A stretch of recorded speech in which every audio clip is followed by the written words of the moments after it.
I could of course start the video with a slow burner, using some ambiguous wording to add to the mystique of this already legendary game. But what's the point?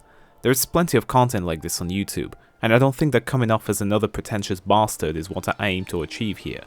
Besides, last time I made a video where I criticized the Team Eco game, it didn't really work out well in terms of the general response, which leads me to believe that people can get overly sensitive over the dumbest shit, and cannot handle a different opinion on something that they love. And I don't blame them. When a piece of media really speaks to you and makes you feel something special, it's hard to accept that someone else might not see things the same way as you do. So, before we begin, I want to make one thing clear.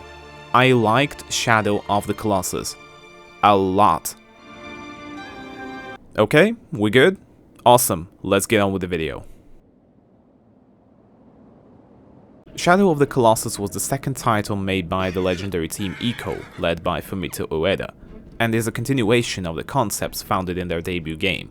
If Eco can be considered a prototype, a first try at making a game with a minimalist approach to practically everything, then Shadow of the Colossus in my mind is when these ideas finally came to fruition, delivering one of the best experiences I've had in quite some time, making it the perfect send-off to my year in gaming.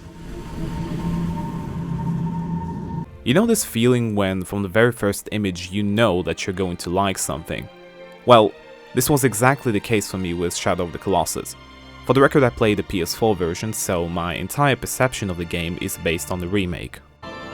Due to how the story is presented in Team Eco games, the narrative begins from the very first opening cutscene that sets the stage for the whole adventure. The story revolves around a young man seeking to resurrect a girl who was sacrificed due to a quote-unquote cursed destiny. In order to bring her back to life, our hero sets out to the temple in the Forbidden Lands to contact a deity that could allegedly revive his friend. The deity's power is locked away and contained in the form of 16 colossi that are scattered throughout the land.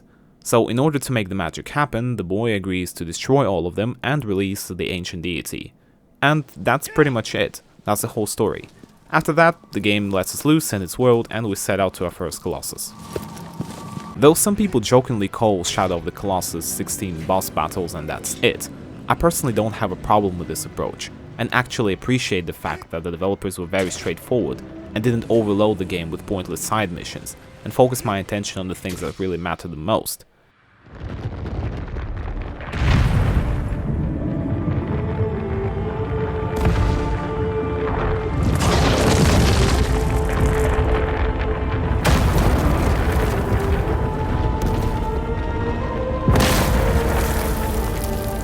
And I know that this is what Team Eco is all about, but I just wanted to point out how they simply knocked it out of the park with this game.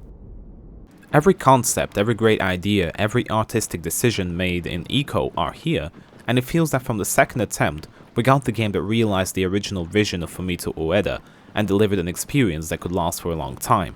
The visuals, the gameplay, the pacing, even the narrative are on a whole different level, making Shadow of the Colossus one of the greatest and most influential games of all time.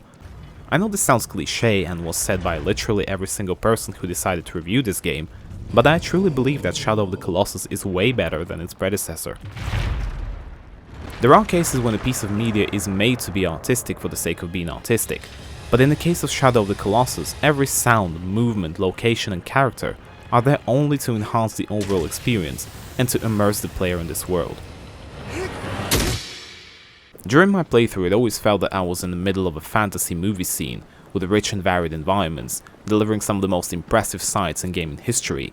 Looking at the many details, lighting, particle and weather effects, it became clear to me why this game was re-released not once, but twice, with the second iteration being a fully fledged remake made from the ground up. And I believe that the PS4 version does the most justice to Shadow of the Colossus, as more powerful hardware finally allowed to fully realize the original vision of the game.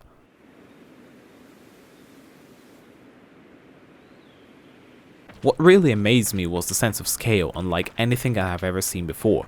Sure, there are plenty of games where you have to fight enemies 10 times your size or climb literal mountains, but what sets Shadow of the Colossus apart is the amazing camera work that always makes sure you realize just how tiny and fragile the main character is when compared not only with the monstrous colossi that you face, but with the entire world and its natural dangers.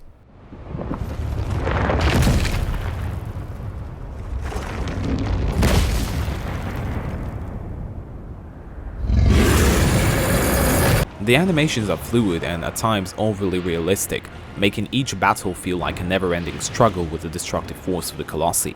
And I love this attention to detail. I enjoy the fact that the hero stumbles, falls over, and does many other things that make the experience so much more believable, and you actually start to worry about the character facing uneven odds. Add to this a simply amazing soundtrack that kicks in just at the right time, making every battle epic and memorable as fuck. The controls overall are a massive improvement over Eco and offer a far smoother experience when traversing the land and facing every challenge. However, they are still far from perfect even in a remake, with clunky horse movement and the questionable need to grab onto objects and terrain with a separate button, making the platforming segments quite annoying at times. Want to guess why? Because someone thought it was a great idea to use the same button for grabbing onto objects and crouching. Why? Just why? I mean, what? Are we in the NES days when there are only 8 buttons on the controller, so you have to map the same command for 2 buttons, or like 2 commands for 1 button? I just don't understand why seemingly simple things have to be so cryptic. It's as if the developers made a nearly flawless game, but then decided to fuck around with my mind and just laugh at my dumbass for trying to figure out how climbing works.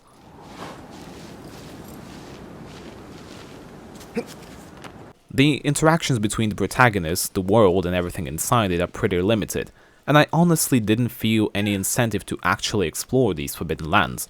And I know that Shadow of the Colossus is full of secrets to uncover, with people finding new things years after the game was released. There is even a video dedicated to finding the last secret in Shadow of the Colossus that I highly recommend you check out. Personally, I didn't feel the urge to explore the world so much, but I commend others for their dedication and passion towards the game. The main story and the minimalist yet informative approach to the narration and lack of any semi-mandatory side quests that plague many modern games were just enough for me to enjoy Shadow of the Colossus. I love the different colossi with unique gimmicks and puzzle elements attached to each confrontation, the hidden signs and nods to Eco, giving me a sense that both of these games take place in the same universe. Spoiler alert, they do. Combine that with an outstanding visual design and incredible music, what you get is arguably one of the best games of all time, a title that paved the way for many great games that came out ever since. Shadow of the Colossus is a rare case when everything came together to create a one-of-a-kind experience that stays firmly in your memory. Sure, there are aspects that I didn't particularly enjoy, but they don't ruin the overall experience, and if anything, add extra challenge to the game that would otherwise be pretty easy on a normal difficulty. And yes, before any person starts sweating profoundly over the keyboard with saliva dripping from their mouth like a rabid bulldog, explaining to me that the actual way to understand the game is to beat it 20 times the maximum difficulty and find every lizard on the map, let me make something clear for you. I play games because I want to have a great experience. And for me, playing through Shadow of the Colossus once on the regular difficulty is sufficient. Sure, I might have skipped a fair bit of extra content that would provide more context to the story and the world in general, but I think that this is where the real beauty of the game is hidden. You don't have to be a try-hard completionist to enjoy it. You don't have to have a master's degree in storytelling in order to understand the plot and be invested in the characters. Hell, you don't even need to be particularly smart in order to solve the puzzles hidden within each battle with the Colossi.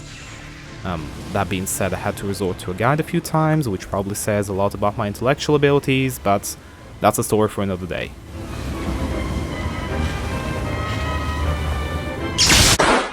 All you need to do is let your mind go and let the game do what it does best.